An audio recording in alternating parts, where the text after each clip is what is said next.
Η οικονομική κατάσταση παραμένει κρίσιμη. Ο εξωτερικός δανεισμός είναι η μόνη λύση. Οι διεθνείς χρηματαγορές όμως είναι κλειστές. Τον Μάιο αρχίζει τις εργασίες της η Τράπεζα της Ελλάδος. Η ίδρυσή της είναι όρος της Κοινωνίας των Εθνών για να εγγυηθεί την χορήγηση του τριμερούς δανείου.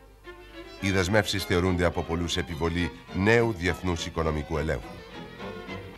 Αν και νομοθετικά καθιερωμένο από το 1920, το οκτάωρο εφαρμόζεται σταδιακά στη βιομηχανία, όχι όμως και στην συσκευή και δεματοποίηση του καπνού, της εργασίας ταύτης χαρακτηριζομένης καθαρός γεωργικής.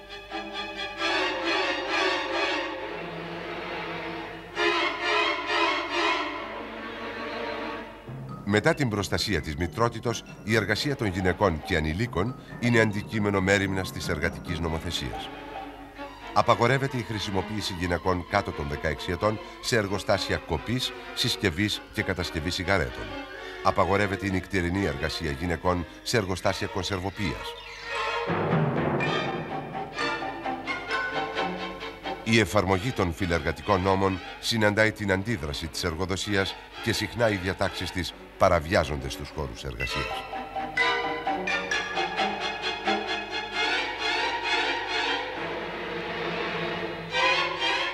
Η δραχμή σταθεροποιείται με τη λειτουργία της Τράπεζας της Ελλάδος. Υπάρχουν όμως και διαφορετικές απόψεις, αλλά και αντίθετα συμφέροντα. Ισχυροί οικονομικοί παράγοντες αντιδρούν στην αφαίρεση λειτουργιών από την Εθνική Τράπεζα.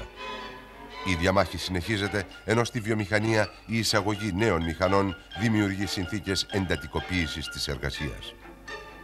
Η αύξηση της βιομηχανικής παραγωγής έχει σε βασικό στόχο την εγχώρια αγορά. Τα μεγάλα παραγωγικά έργα πρέπει να περιμένουν.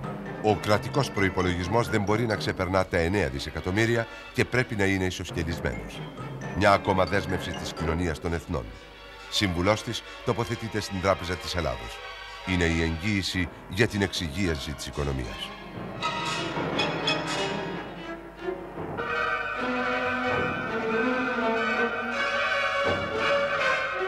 Ο Υπουργός Συγκοινωνιών Ιωάννης Μεταξάς αναθέτει μεγάλα έργα οδοποιίας στον οίκο Μακρύ, όπου έχει προσωπικούς φίλους. Ο Αλέξανδρος Παπαναστασίου, Υπουργός Γεωργίας, χαρακτηρίζει τη σύμβαση σκανδαλώδη. Η παραίτησή του φέρνει την πτώση της κυβέρνησης συνασπισμού. Για την υδροδότηση της πρωτεύουσας εκδίδεται ομολογιακό δάνειο 10 εκατομμυρίων δολαρίων.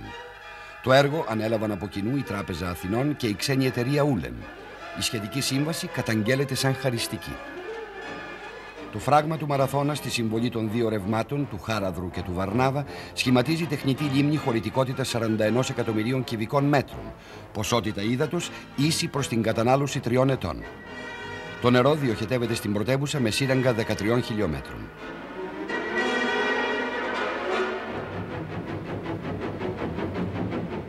Η σύμβαση ηλεκτροδότησης με την αγγλική εταιρεία Power and Traction καταγγέλλεται και αυτή σαν χαριστική. Θανατηφόρα κρούσματα ηλεκτροπληξίας από το νέο τριφασικό ρεύμα προκαλούν πανικό.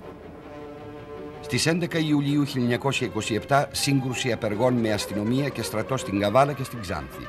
6 νεκροί και 60 τραυματίες.